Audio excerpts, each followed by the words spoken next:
करो करूंगा। फाजिल, जिस तरीके से फैसला लिया गया है, अगर तमाम प्रदेशों की सरकारों को लेकर बात की जाए तो तमाम प्रदेशों में फैसला लिया गया है कि सार्वजनिक जगहों पर नमाज ना पढ़ी जाए, नमाज जो है वो मस्जिदों में ही अदा की जाए या फिर आप अपने घरों में नमाज पढ़ें। किस तरह से आप इस फैसले को देखते हैं? क्या आपको लगता है कि फैसला सरकार के द्वारा सही लिया गया है? देखिए, जहां जहां भाजपा की सरकार है वहीं ये सब बातें हो रही हैं। जी बाकी कहीं कुछ नहीं हो रहा है। 70 साल जब से देश आज़ाद हुआ, हम लोग देखिए हमारे यहाँ थोड़ा सा इसेंशियल है जी कि हम ईदगाह में ही ईद की नमाज पढ़ते हैं और जुमे की नमाज हम जमा मस्जिद में पढ़ते हैं। तो कभी ईदगाह कम है, मस्जिदें छोटी हैं, लोग ज़्यादा हैं, तो थोड़ा आधी सड़क पर और इस बिल्कुल नमाज पढ़ने वाले लोग जो हैं इस बात का ख्याल रखते हैं कि किसी को ज़्यादा तकलीफ ना हो। जी आधी सड़क पे अगर कोई नमाज पढ़ रहा है तो कभी आज तक 70 साल के इतिहास में कोई एक व्यक्ति आके नहीं कहा कि पूरे देश में कि जी आप यहाँ नमाज मत पढ़िए, हमको दिक्कत होती है। जी अगर कोई मोहल्ले का आदमी आके कह देगा तो फिर हमारी नमाज ही गलत हो जाएगी, जी हम खुद ही हट जाएंगे। जी लेकिन चूंकि बीजेपी सरकार मुसलमानों के विरुद्ध अपनी विचार रखती है, उकसाने के लिए, मुसलमानों को उकसाने के लिए, उनको परेशान करने के लिए, उनको नीचा दिखाने के लिए इस तरह के प्रोपेगेंडा ये लोग करते हैं। और अभी 1 महीना पहले शिवरात्रि गुजरी है, पूरा दिन भंडारा चला है, सड़क पर टेंट लगा करके और पूरा फुल वॉल्यूम में लाउड स्पीकर बजा है। कोई एक मुसलमान भी नहीं गया बोलने की भाई आप मत करो ऐसा। और हिंदू तो बीमार थे, हिंदू भी रहते हैं, मुसलमान भी रहते हैं, जी तमाम लोग बीमार थे, फुल वॉल्यूम लाउड स्पीकर बज रहा था, भंडारा सड़क पे हो रहा था। और अभी कहा कि पूरे पूरे दिन, यहाँ तो भारत में तो शादियां होती हैं सड़क घेर करके, यहाँ तो टेंट लगा दिया जाता है सड़क पे, शादियां होती हैं 8-8 घंटा 10-10 घंटा सेरेमनी होती है, बैंड पार्टी बारात के साथ जाती है, घंटों जाती है, रोड जाम रहती है।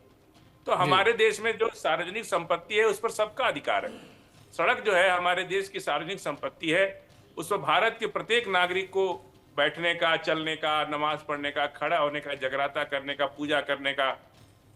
और दुर्गा जी पूजा में तो पूरा रोडे बंद हो जाता है, जी एक हफ्ता तो रास्ता ही बंद हो जाता है। जी तो ये सब हमारे देश की जो जमीन है वो सबकी है, सार्वजनिक जमीन को कोई मालिकाना हक किसी का नहीं है।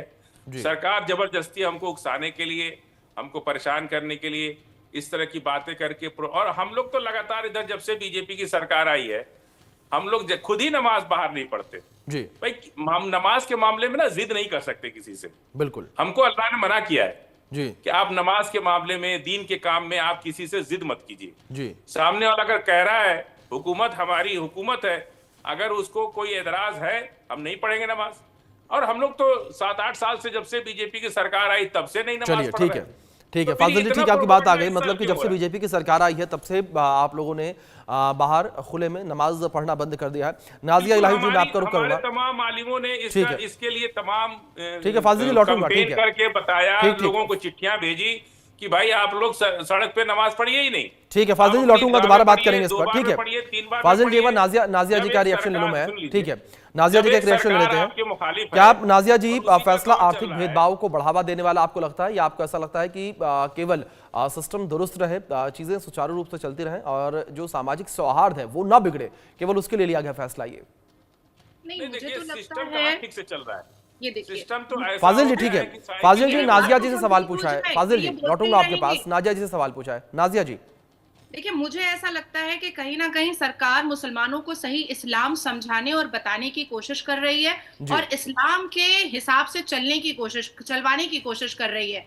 हमारे कुरान के सूरह अन-निसा के आयत 43 में जाइएगा, जहां पर नमाज अदा करने के लिए बताया गया है कि बहुत ही पवित्र जगह होनी चाहिए।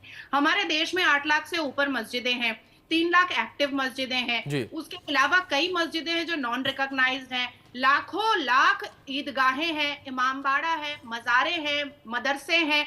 तो उसमें नमाज क्यों नहीं पढ़ रहे हो भैया? तुम रोड पर दबंगई दिखाने के लिए नमाज क्यों पढ़ोगे? जी आप हदीस में जाइए, शरिया में जाइए, हर एक जगह ये बात कही गई है कि आपको नमाज पाक और मुकद्दस जगह पे पढ़ना है। और बिल्कुल धर्मगुरु जी ने सही कहा कि रोड पर तो चप्पल पहन करके आदमी चलता है, भगना मुतना भी हो जाता है, लोग उल्टियां कर देता है, नाली गटर कचड़ा होता है। तो आप ऐसी अपवित्र जगह पर अपनी नमाज अदा कैसे करेंगे? अब जी आती है हमारे बड़े भाई अब्बा समान फाजिल भाई ने कहा कि जहां भारतीय जनता पार्टी की सरकार है वहां नमाजों पे आड़ा डाला जा रहा है। लेकिन ये मेरे हाथ में कल परसों का जजमेंट है।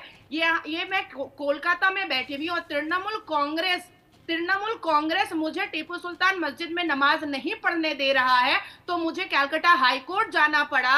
वहां से जज साहब से अनुमति लेनी पड़ी कि कृपया मुझे जजमेंट दीजिए कि मैं टीपू सुल्तान मस्जिद जा करके अपनी ईद की नमाज अदा कर सकूं। 3 दिन से मैं पीछे पीछे भाग रही हूँ मुतवल्ली के कि आप मुझे परमिशन दीजिए। वो कभी टॉलीगंज भाग जा रहे हैं, वो कभी छुप जा रहे हैं, वो कभी झाड़ दे रहे हैं, वो कभी गालियां परोस दे रहे हैं कि हम औरत को मस्जिद में एंटर नहीं करने देंगे। क्यों भाई, हम मुसलमान नहीं है? क्यों भाई, हम पाक नहीं है? क्यों भाई, सिर्फ ममता को ही ईद की नमाज में जाने मिलेगा? हम जैसी मुसलमान बेटियों के लिए मस्जिद अल्लाह के घर में कोई जगह नहीं है? तो कोलकाता पश्चिम बंगाल में तो भारतीय जनता पार्टी की सरकार नहीं है भैया। फिर मुझे हाई कोर्ट जा करके ईद की नमाज पढ़ने के लिए मुझे परमिशन क्यों लेना पड़ा? भारतीय जनता पार्टी को कोसने वाले पहले एक बार कुरान उठा करके देखो, पहले एक बार हदीस उठा करके देखो, पहले एक बार सही अल बुखारी उठा करके देखो कि नमाज की अदायगी होती कैसे है। सुन्नत और जो ईद की नमाज होती है उसको कितने पाक और पवित्र तरीके से पढ़ा जाता है। और हम मुसलमान बेटियां, सर्वोच्च न्यायपालिका में भी ये केस चल रहा है, हमें क्यों नहीं मस्जिद में एंटर करने दिया जा रहा है? अब क्यों नहीं पढ़ेंगे मस्जिद में? नाजिया जी, आपके पॉइंट्स पर लौटूंगा मैम, इस पर बातचीत करेंगे। कुछ सर्वे हमने किए, कुछ सवाल और हमने पूछे अपने दर्शकों से, उनका रुख कर लेते हैं, अपने दर्शकों तक जानकारी पहुंचा दे। और हमारा तीसरा सर्वे था और तीसरे सर्वे में हमने सवाल पूछा कि मेरठ पुलिस ने कहा कि सड़क पर नमाज पढ़ी तो पासपोर्ट लाइसेंस रद्द हो जाएंगे, क्या ये कार्रवाई सही है? इस पर 68% लोगों ने कहा कि यह एक्शन सही है और 19% लोगों का यह कहना है कि गलत एक्शन है। दूसरी ओर 12% लोग ये कह रहे हैं कि बेहद कड़ा फैसला लिया गया है और 1% लोगों का ये मानना है कि कुछ कह नहीं सकते इस विषय पर, यानी कि 1% लोग थोड़ा कंफ्यूज नजर आए। तो कुछ इस तरीके से सर्वे में पूछे गए तीसरे सवाल के आंकड़े निकलकर सामने आए हैं। अब बात करते हैं सर्वे में पूछे गए चौथे सवाल को लेकर, और चौथा सवाल हमारा कुछ इस तरीके से था कि यूपी सरकार का यह आदेश आपको धर्म विशेष के खिलाफ दुर्भावना से लिया गया फैसला लगता है? इसमें 27% लोगों का कहना है कि हाँ, ये दुर्भावना से लिया गया फैसला है, लेकिन बड़ा वर्ग ये कह रहा है कि नहीं, यानी कि 64% लोगों का मानना है कि नहीं, दुर्भावना से लिया गया फैसला ये नहीं है, और 9% लोग कह रहे हैं कि कुछ कह नहीं सकते इस विषय पर। तो कुछ इस तरीके से ये आंकड़े निकलकर सामने आए हैं, और इन्हीं आंकड़ों के साथ मैं एक बार फिर से रुख करूंगा प्रदीप तिवारी जी का, सीनियर जर्नलिस्ट हैं, हमारे साथ बने हुए हैं। प्रदीप जी, जिस तरीके से ये फैसला लिया गया, क्या आप इस फैसले को लेकर सोचते हैं कि समाज में ध्रुवीकरण को लेकर ये फैसला है? क्या समाज